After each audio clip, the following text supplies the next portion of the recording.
Mula dongaku kangge kabeh para pamirsa numpak tronton nggih momot cengkeh.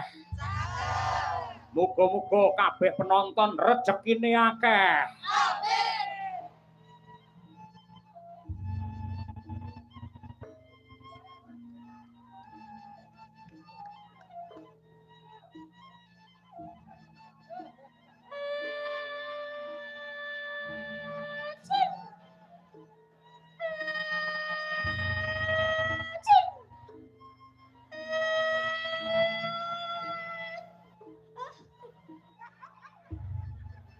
Kon wae malah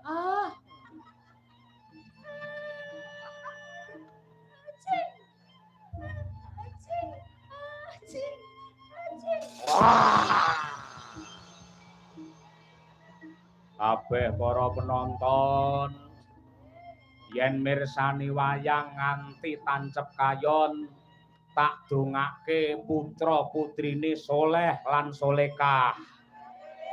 Ewadene bar niken Salindri nyanyi kok mulih.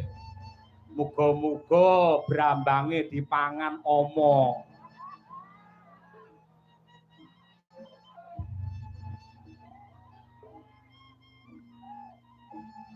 Ya.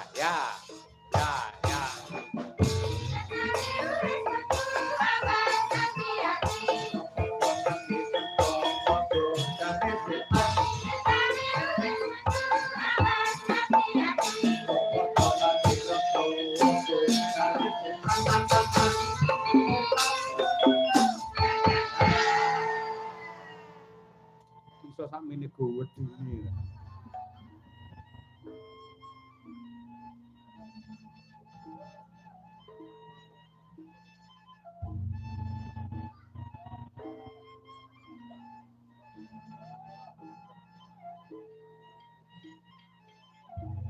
Ayo melu pake, ayo melu pake, ayo melu pake, ayo melu pake, ayo melu pake, ayo melu pake, ayo melu pake.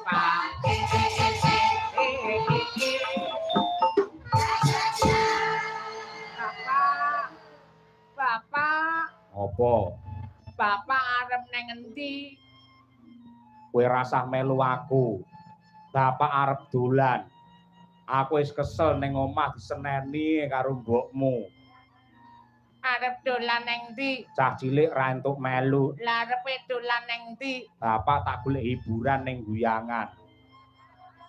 Wis tutup Bapak, aja dolan nggon ngono kuwi. Ayo nonton wayang. Neng ndi enek wayang? Neng Kampung Baru Pandean Gondang Nganjuk. Sing duwe gawe sapa? Pak Margono karo Bu Sri. Dalange sapa? Dalange ra sepira ning bintang tamune sing luar biasa, sinden sing lagi kondang dan viral regane larang Niken Salindri. Wow. Salah satu sinden yang dicintai oleh semua para dalang termasuk saya. Yo ning bubuk sik. Bubuk sik. Bubuk. Ya. Dang bubuk ngene lak penak. Engko wayahe perang gagal kowe tak gugah, aja kaya ngono kuwi.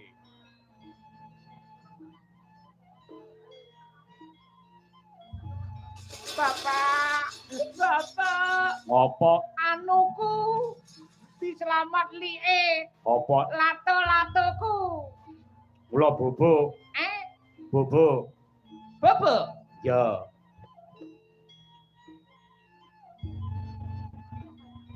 Bapak. Wong edan kan? Tengane ganggu cah cilik ora. Ayo melu pake, ayo melu pake,